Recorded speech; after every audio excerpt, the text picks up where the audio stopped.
Salut les curieux, salut les curieuses. On accueille aujourd'hui Aurel pour ce deuxième épisode, pour ce nouveau format où on interviewe des devs, des CTO, des PO, bref tout ce qui gravite autour du monde du dev. Aurel, CTO chez HDRN si je me trompe pas. C'est exact. Ouais, je te laisse te présenter même si c'est la deuxième interview qu'on a ensemble, mais cette fois-ci c'est moi qui va t'interviewer.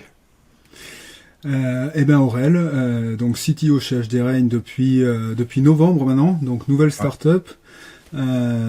startup, orientée sur beaucoup de data, de la data météo, temps d'accord. réel, prévision météorologique, Ok, historique, dashboard, et beaucoup de cartes. ok. Euh, voilà. Donc on s'était vu en 2021 et Ouais, l'eau a coulé sous les ponts et nous revoilà. c'est clair. On va partir sur un format court. Je fais une petite pause pour présenter la chaîne. Evan Le Chel Curieux ici. On parle dev. On améliore ton expertise, en tout cas c'est ce qu'on tente, à travers, tu as dû déjà le voir, des vidéos autour d'Angular, de .NET, et aussi l'idée de déclencher enfin ce nouveau format où on interviewe des devs et tout ce qui gravite autour, comme je disais, avec un prisme vraiment qui est important pour moi, c'est toute la partie épanouissement de notre métier. Comment on peut s'épanouir à travers le dev et tout ce qui gravite autour, et comment l'épanouissement peut perdurer ou peut-être être retrouvé malgré tout ce qui arrive en ce moment. Voilà le prisme. Et c'est pour ça que je vais te poser cette question. Donc c'est un format court sur celui-ci. C'est un moment clé pour toi où tu as vraiment commencé à t'épanouir dans ton métier. Ce qui était avant ce moment épanoui, si tu peux le choper, si tu l'as, et en discuter. Puis voilà, on va rebondir là-dessus pendant à peu près un quart d'heure, 20 minutes. Si ça te va. Ça me va bien. C'est compliqué, hein. Il y en a plusieurs. Il y en a Ah, plusieurs. C'est cyclique. Je marche beaucoup par d'accord. cycle. Un moment où je me suis particulièrement épanoui, c'est là. Je vais prendre le moment le plus récent. Ouais, Avoir rejoint HD Rain. d'accord. Avec ses fondateurs Ruben et François. Mhm. Euh, et du coup, j'ai découvert une entreprise vraiment où il fait vraiment bon de travailler, avec une vraie confiance envers les équipes, donc Mhm. même envers les devs que j'ai pris sous ma responsabilité. Euh, pour le coup, j'ai découvert enfin ce qu'est la bienveillance. Ouais, c'est chouette, On hein. en parle beaucoup en entreprise, Ouais, on la trouve c'est ça. rarement. Euh, voilà. Et avec très peu de jeux politiques Mhm. au sein de la boîte. Ok. C'est vraiment le moment d'épanouissement là, le plus récent, une nouvelle épiphanie dans ma carrière. Oh. Puisque ça coïncide aussi avec le retour au CDI, le retour au Mhm. salariat, D'accord. puisque j'avais tenté un petit peu un lancement solopreneur, un lancement formation, Oui. infopreneur, du freelance, CTO as Mhm. a service, CTPO as a service. J'avais erré aussi un petit peu sur des contrats qui se sont révélés courts. Mhm. Et donc depuis 2023, là, c'était une période difficile et donc un retour réussi et pour le coup épanouissant. Ça fait combien de temps tu dis que tu es chez HDR? J'ai rejoint novembre D'accord. 2024. D'accord, ouais. Ouais, donc c'est ça, ouais. Ok. Et qu'est-ce qui fait que tu as fait ce choix du CDI? Puisqu'on parle souvent de, tu sais, c'est un peu la guerre qu'on a Ouais. entre freelance, vraiment solopreneur, en effet, et salariat, où au contraire, normalement, on s'épanouit pas. En tout cas, c'est ce qui est dit, hein, j'y mets vraiment des guillemets, hein. Ouais, ouais. Bah oui, oui, je suis ça sur LinkedIn un peu régulièrement, moins ces derniers temps. J'y ai jamais trop cru. Moi, j'ai toujours fait plus ou moins les deux en parallèle. D'accord. Désolé. Plus ou moins les deux en parallèle, avec des projets perso, commerciaux ou pas, du salariat. Hmm. Donc, je regardais toujours ça d'un peu loin. Ouais. Et qu'est-ce qui m'a fait retourner au salariat? En fait, c'est le statut m'intéresse pas, c'est la mission du job, de la boîte. Mhm. Un peu les technos, même si c'est vraiment secondaire. Mais c'est vraiment la mission, quoi. Le but du job. Et c'est quoi, si c'est pas indiscret, le but actuel? Donc, t'es CTO, donc tu gères des équipes, t'as combien de personnes avec toi? Alors, on est une petite start-up, HD Rain. On est 15, 14, 15. Ouais, c'est bien. Du coup, là, j'ai 3 devs, Mhm. software, full stack. un quatrième qui nous rejoint en septembre, un D'accord. ancien, un ancien avec qui je travaillais avant. Ok. Et du coup, il y a un pôle, en gros, il y a 3 pôles. Un pôle un peu commercial, Mhm. un pôle sciences, données météorologiques. Du coup, on a une grosse expertise météorologique avec des météorologues, etc. Et un pôle software, infrastructure, ce qu'on D'accord. connaît un peu plus, le mien. Mhm. Voilà. J'ai oublié ta question. Non, savoir comment ça se passait par rapport à ton métier. Tu avais donc des équipes, tu parlais donc du coup tu as 3 devs, c'est ça? Ouais. Et donc c'est bon sur la question c'est pas grave. Sur l'idée en fait que euh, le fait que ta mission t'importe, là actuellement c'est quelle est ta mission? Oui, c'est Qu'est-ce ça. qui est important pour toi? Du coup, la boîte, ben, on voit tous les changements météorologiques, tous les changements climatiques qu'il y a ces dernières années. Et du coup, ben, on travaille pour la prévention du risque, pour le management du risque Hmm, météorologique du coup. d'accord. Euh, donc ça a un impact réel, quotidien, puisque parmi nos clients, il y a les pompiers, Hmm, notamment dans le sud-est de la France, donc pour les feux de forêt l'été, pour les intempéries, les pluies cévenoles, etc. ouais. Et puis on le voit encore cette semaine, là, mercredi, la tempête à Paris. Si Oui, on peut, voilà. Si on peut améliorer les systèmes pour les voir venir, on ne pourra pas les empêcher. Euh, non. du coup, si on peut les voir venir Hmm, un peu plus tôt. ouais, tu vois. Voilà. Et ça amène, c'était ça lors de du premier épisode là qui sortira juste avant le tien, où on essaie de prendre une sorte de checklist de l'épanouissement en fait dans notre métier.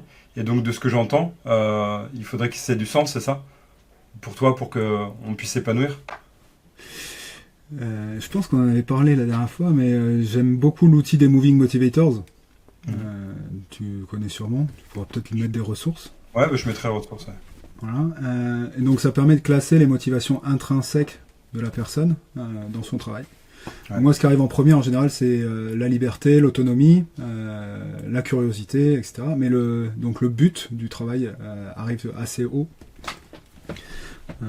Donc ouais, ça fait partie de Mhm. mes leviers de motivation. Ouais. Ah, donc liberté, autonomie, ok. Ok.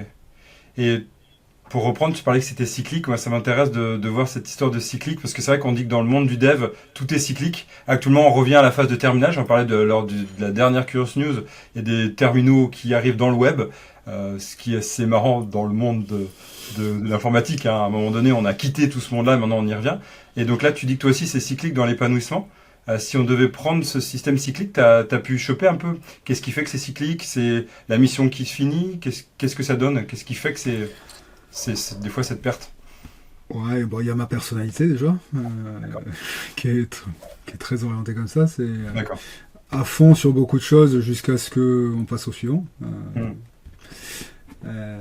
Et du coup, en entreprise, j'ai des cycles à peu près de 6 mois à 3 ans. D'accord. Mais là, je pense que ça a un impact particulier parce que ça reboucle avec ma formation qui était à l'université il y a 20 ans, orientée data, Mhm. orientée data environnementale. Donc là, on revient dedans avec plutôt l'atmosphère que l'océan, mais ça colle. Mhm. Le côté équipe, mon équipe de les trois devs, c'est un autodidacte et 2 reconvertis. Donc c'est quelque chose qui me touche particulièrement. Mhm. La dernière fois, on en parlait aussi, puisque chez The Tribe, donc 2021, j'avais poussé pour justement ouvrir la porte aux reconvertis, aux profils reconvertis, puisqu'ils ont une expérience professionnelle extérieure à l'IT qui est hyper Ouais. bénéfique en général. Complètement. Donc c'est top là. J'ai un terreau pour partager, faire progresser, voir leur point de vue aussi qui est différent, qui est hyper intéressant. Qu'est-ce qu'il y a d'autre qui rentre dans mon cycle d'intérêt aussi? Oh, c'est pas mal hein, déjà. Mhm. Déjà, oui, c'est bien. En effet. Et à ce moment-là, on prend toute la base du cycle. Et à un moment donné, ça a été dès le début où tu as eu ce sentiment d'épanouissement dans le métier de dev, ou est-ce qu'au début c'était comme certains, comme moi par exemple, ce que j'ai pu vivre, au début s'il peut avoir un intérêt, mais on arrive souvent dans ce marché à viande qu'on appelle, et SS2I et tout ce qui entoure. Il y a des bonnes SS2I bien entendu, mais c'est comme l'image qu'elles ont, hélas. Et toi, est-ce que tu as vécu ça? Comment ça s'est passé? Pour réussir à sortir du cycle négatif, ou s'il y en a eu un? Du coup, moi, je suis arrivé au dev par la passion, l'envie de faire des jeux vidéo, etc. Le hobby, commencer à coder à la maison, ado. Et Mhm. du coup, j'y suis arrivé par la fac, parcours académique, Python, etc. Master, donc sur l'océan, comme je disais. Mhm. Et puis après, pendant les études, commencer à essayer de vendre des sites web, etc. Avec plein d'échecs au début, mais un côté création, fait main, un peu ce côté échange client, même si de prime abord c'est pas ma tasse de thé, et pourtant j'y reviens toujours. Mhm. Et après, j'ai fait comme toi, je suis parti, j'ai eu mon passage ESN, mais j'étais chez un client fixe qui m'a embauché ensuite, et chez qui Ah j'ai oui, d'accord. continué. Mhm. Donc là, c'était de la télé à l'époque, du télécom, D'accord. euh, Ok. chez Wiz TV. Et puis j'ai eu mon hiatus d'archéologue aussi, donc tout mélanger, ça permet de secouer la curiosité dans le shaker et de moins subir les éléments négatifs, quoi. Ouais. Donc ce serait une des clés que tu pourrais recommander à un junior d'avoir ce côté, tu parles de checker de curiosité, de toujours le laisser actif ou le laisser vivant. Ouais, je pense qu'il faut quand on commence à s'enfermer dans un job alimentaire qu'on n'aime pas, malheureusement il y a plein de gens qui sont obligés de le faire. Actuellement, enfin ces dernières années, pour les juniors, le marché est compliqué quand même. Ouais, ça se contrôle. Euh, mais il faut quand même arriver à éventuellement. euh, le job n'est pas forcément hyper enrichissant tous les jours, mais continuer à côté, essayer d'avoir un petit projet perso, pas Mm. forcément avoir un truc énorme. Maintenant j'ai 2 enfants, du coup je sais que ça prend du temps. Mais continuer à creuser des petits sujets, se former, et puis surtout s'amuser, quoi. C'est ce que je me disais, ouais. Ouais, clairement. Et en tant que CTO, tu t'amuses, toi? Ouais. Voilà. En tant que CTO, je m'amuse au boulot là, Au boulot, ouais. euh, à optimiser le garbage collector de Python sur nos serverless jobs pour que ça passe. Voilà, Mm. c'est marrant. Et puis je m'amuse à côté avec Rust pour faire reprendre mes petits projets de jeux vidéo. Il n'y a pas de grande ambition, tu vois, mais je suis sur Baby Engine. J'ai fait un petit fork du Dino de Google pour mettre sur mon site web. J'ai C'est vu, ouais. marrant. J'y Ouais. joue avec ma femme. Ah, c'est pas fait des challenges. Voilà, elle est très très forte. Moi, je suis pas très bon. Ce genre de choses. Et donc, ouais, c'est amusant. Mm. Et comment une entreprise, même je dirais une start-up, peut... parce que souvent les débuts, ça met de l'énergie, c'est sûr. On a tout ce qui est passion du démarrage. On peut faire l'image du couple aussi. Au début, c'est vraiment magnifique, il y a plein d'énergie, on a envie. Comment on peut garder ce plaisir par la suite, toi qui as une belle expérience de plusieurs entreprises, même d'entreprises que tu as créées, comment tu penses qu'on peut le faire maintenir dans le temps, ce plaisir, cette curiosité, l'épanouissement? Ça pourrait être quoi les clés par rapport à ça, selon toi? Je crois qu'il y a un gros rôle à jouer au niveau culture d'entreprise. Mm. Comment elle est incarnée par les fondateurs, par le top management. Mm. Réexpliquer tout le temps. Ça paraît. C'est ce que j'ai vu du coup après quelques années là d'expérience quand Mm. même. Ça paraît bête de devoir répéter tout le temps pourquoi on fait les choses, pour qui on les fait, Mm. pourquoi c'est important. Et ça paraît bête des deux côtés, Ouais. de devoir le dire toutes les semaines en point weekly et de devoir le demander toutes les semaines en je suis dev mais je sais plus pourquoi je dev. Je crois que Mm. c'est la chose hyper importante pour garder tout le monde dans le bateau, Ouais. motivé, engagé. Et puis s'arranger pour que les gens qui sont dans le bateau restent motivés, engagés, et si c'est plus le cas, essayer de comprendre pourquoi et essayer d'aider à ce qu'ils quittent le bateau pour un bateau où ils s'épanouiront plus, quoi. Ouais. Ouais, accepter ça aussi. Accepter que pas besoin de garder si tu te sens plus, si. Mm. Ouais. Et une start-up de 15 personnes, tu as vécu des entreprises à quelle taille maximale, toi, que tu as pu avoir? C'est pas un jeu de concours, hein, c'est simplement pour voir à peu près les ampleurs. Ça peut être différent dans une entreprise plus grande, j'imagine. Ouais, j'ai fait de 1 à 100 à peu près. 1 à D'accord, ouais. 120. Ouais. 1 à 120. Ouais. 120 c'était WizTV, à Nantes toujours.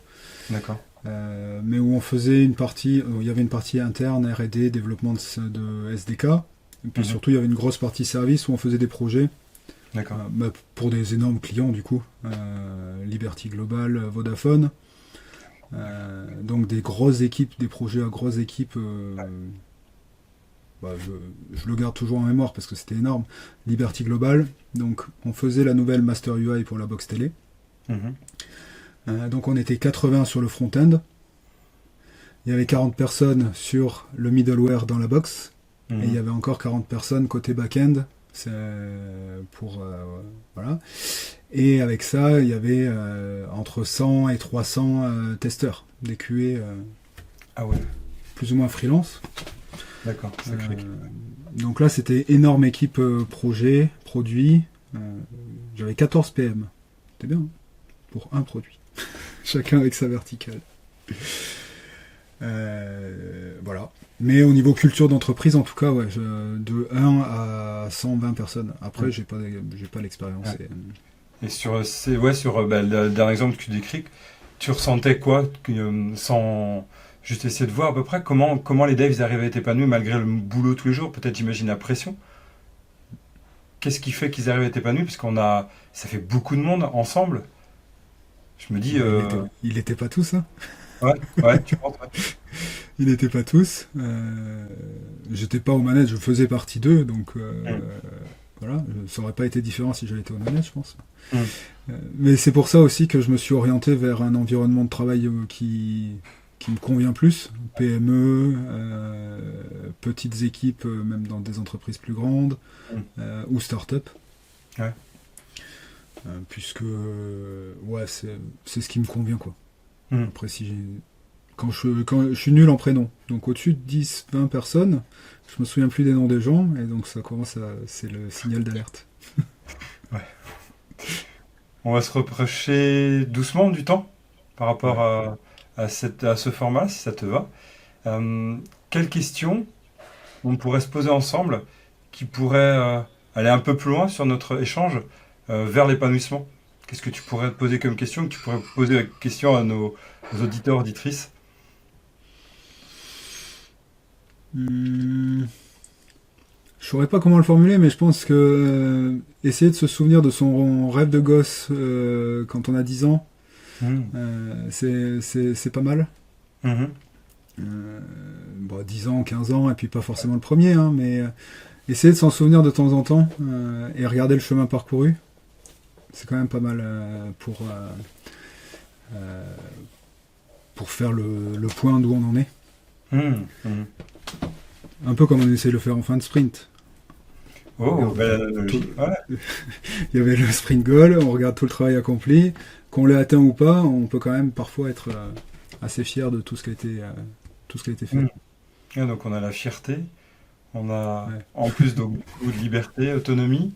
Autonomie, c'est un sujet qui est liberté, ce sont aussi des sujets qui me parlent beaucoup. C'est intéressant donc de voir qu'on pourrait peut-être. Je vais sortir hein, la checklist.